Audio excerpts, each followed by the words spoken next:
উফ, এতক্ষণে দরজাটা খুলেছো গুনগুন। কখন থেকে দরজা বন্ধ করে বসে আছো বলো তো? নাও, তোমার জন্য খাবারটা এখানেই নিয়ে আসলাম আমি, খেয়ে নাও। মা প্লিজ আমাকে এখন বিরক্ত করো না, তুমি প্লিজ যাও এখান থেকে। আচ্ছা, যখনই আমি কিছু বলবো, যখনই তোমার ঘরে আসি, তোমার অসুবিধা হয়। তুমি তো দাদির সঙ্গে কথা বলছিলে গুনগুন। আমরা একটু নিজেদের মধ্যে কথা বলছি। কেন? তোমাদের কথার মধ্যে আমি থাকতে পারি না? না, তুমি পারো না। হ্যাঁ, তা তো বলবেই। এই বিয়ে বিয়ে বিয়ে বিয়ে করে তোমার ড্যাডি কত লাফালাফি করেছিল বলো তো। আর তুমিও ওই বাড়িতে গিয়ে সকলকে ভুলে বসে রইলে। কি হলো এখন? কি হলো? ওই ছেলেটার মুখোশটা খুললো তো, হ্যাঁ? আর দেখো না, এই যে তোমার ডিভোর্সটা হলেই ঠিক আর 2 দিন দেখো, 2 দিনের মধ্যে ও তিন্নিকে বিয়ে করলো বলে। একটা কথা বুঝতে পারছো না কেন গুনগুন? তোমাকেও ঠকিয়েছে। এতগুলো দিন ধরে তোমাকে ছেলেটা ঠকিয়ে গেছে।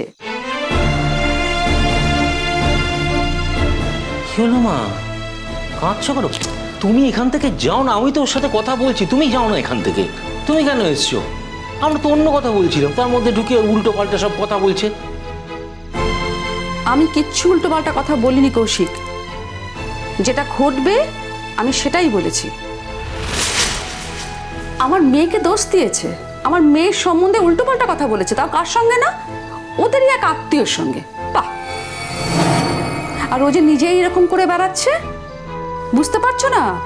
ওর ওপর এই দোষারোপটা না করলে ও তো নিজে বিয়েটা করতে পারতো না, না?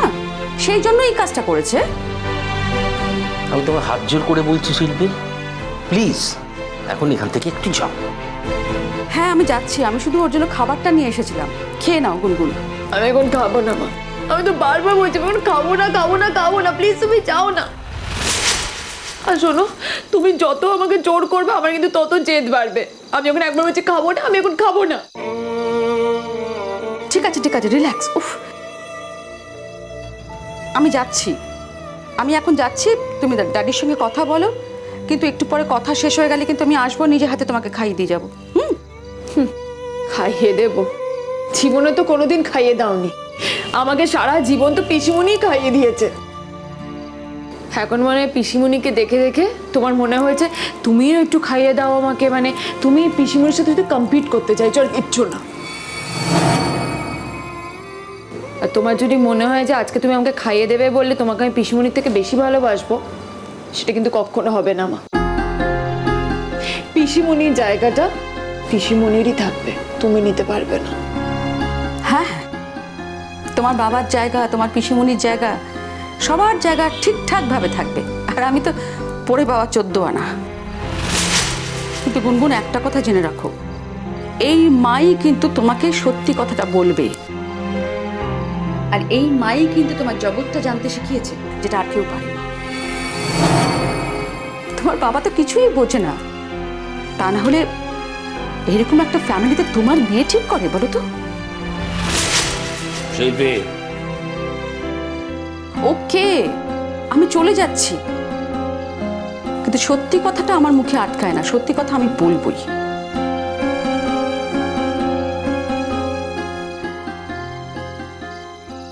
গুনগুন আবার কাঁদছো কেন মা? আচ্ছা ড্যাডি, ও কি সত্যি তিন্নি দিদিকে বিয়ে করবে? কি করে জানবো বলো তো? সে করলে না হয় করবে, তুমিও তো ডিভোর্স করে দিচ্ছ, তাহলে আর। একদিন বড় বাবাকে বলেছিল বিয়ে হচ্ছে 7 জন্মের বন্ধন, আর সেই বন্ধন নাকি কোনো ওই সইটই করে কাটানো যায় না, ছেড়া যায় না। ওসব কথার কোনো দাম নেই। ড্যাডি, তাহলে বড় মা কি ভুল বলেছিল? বললাম তো, ওগুলো হচ্ছে কথার কথা, ও কথার কোনো মানে হয় না। এত ডিভোর্স হচ্ছে কেন পৃথিবীতে বলো? যাকে এখন ওই ডিভোর্স নিয়ে ভাবতে হবে না। তুমি আগে ভালো করে মন দিয়ে লেখাপড়াটা করো। কাল থেকে পরীক্ষা তোমার, আর আজকে পুরো সবাই মিলে এসে একদম তোমাকে ডিস্টার্ব করে দিল। আমার পরীক্ষার প্রিপারেশন হয়ে গেছে ড্যাডি। ভালো হয়েছে তোমার? হ্যাঁ ড্যাডি, ভালো হয়েছে। আমি তো এই কদিন দিন রাত শুধু পড়াশোনাই করেছি। আমি জানি ড্যাডি, আমি পারবো। আমাকে পারতেই হবে, আর আমাকে প্রমাণ করতে হবে যে আমি তিন্নি দিদির থেকে কোনো অংশে কম না। না না, আমি তো সেটাই বলছি তোমাকে। তুমি কারোর কাছে তোমার যাবার দরকার নেই, তুমি শুধু এইটুকুন প্রমাণ করে দাও, তাহলেই সবাই বুঝতে পারবে। আচ্ছা ড্যাডি, ও কি সত্যি মানে ইউএসএ, মানে ও কি ইউএসএতে তিন্নি দিদিকে নিয়ে যাবে? সেটা যেতে পারে, আমায় যদিও সেরকম কিছু বলেনি। যেতেও পরে আমি শুধু এটাই বলেছে যে ও চলে যাবে, ইউএসএ চলে যাবে। ছি, বাড়িতে কতগুলো লোক আছে, জ্যাঠাইয়ের বয়স হয়েছে, বাবা মা আছে, ভাই আছে, ও সবাইকে ফেলে দিয়ে কি করে চলে যাবে আমি তো সেটাই বুঝতে পারছি না। মনুষ্যত্ব বলে কিছু নেই বুঝি ওর। আমিও তো তাই বলছি। না না না, কমপ্লিটলি বাজে ছেলে একটা।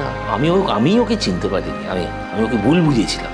আমি ভেবেছিলাম খুব ভালো ছেলে, আমি ভুল বুঝেছিলাম, স্বীকার করছি, আমি চিনতে পারিনি।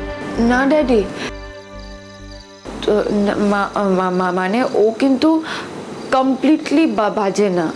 তুমি আমাকে ওর সম্বন্ধে কোনো ভালো কথা বলতে চাও না, আমি ওর সম্পর্কে কোনো ভালো কথা শুনতে পারবো না। খুব বাজে ছেলে, তা নাহলে আমার মেয়েটাকে এত কষ্ট দেয়। এই যে এই যে এখন তুমি কাঁদছো, এই যে আমার মেয়েটা কাঁদছে, সেটা ওর জন্য না, ওর জন্যই তো কাঁদছো তুমি। আমার বুকটা ফেটে যাচ্ছে। আমি আমি আমি কোনোদিন আমার মেয়ের চোখে জল দেখতে চাই না।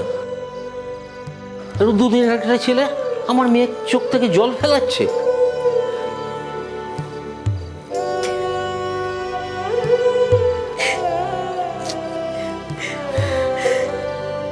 আর কি হয়েছে মা, তোমার কেন কষ্ট হচ্ছে, কি জন্য কষ্ট হচ্ছে সেটা আমায় বলো। ড্যাডি, ডিভোর্সটা কি আমাকে করতেই হবে? হ্যাঁ, তোমরা তো সেই কথাই বলেছো। কেন, ও কি কোনো ডিভোর্স করবে না বা কিছু এরকম ধরনের কিছু বলছে? না, এসব কিছু বলেনি, শুধু আমাকে বাড়ি ফিরতে বলেছে। কিন্তু তুমি বলো তো, আমি বাড়িতে কেন ফিরবো? কেন যাবো আমি বাড়িতে? ও তো আমাকে অপমান করেছে। আর তাছাড়া তুমিও তো বললে যে ওর সাথে তিন্নি দিদি সম্পর্ক আছে। না না, এই তো সবার চোখের সামনেই ঘটছে, সবাই দেখেছে। এটা হতে পারে যে ও সত্যি তিন্নিকেই হয়তো ভালোবাসে, তোমাকে ভালোবাসে না অতটা, তিন্নিকেই ভালোবাসে।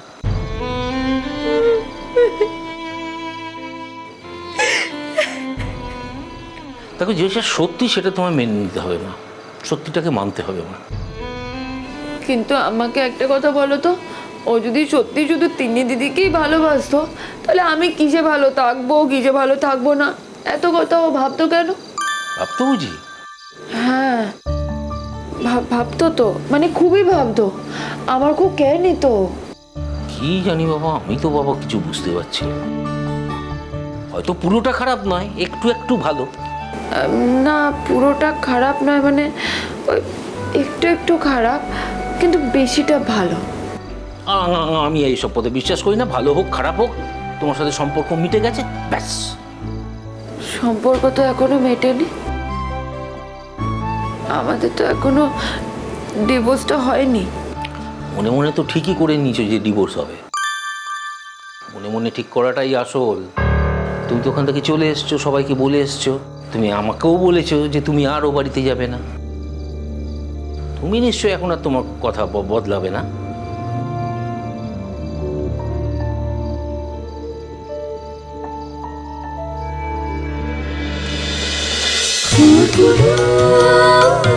খুন খুন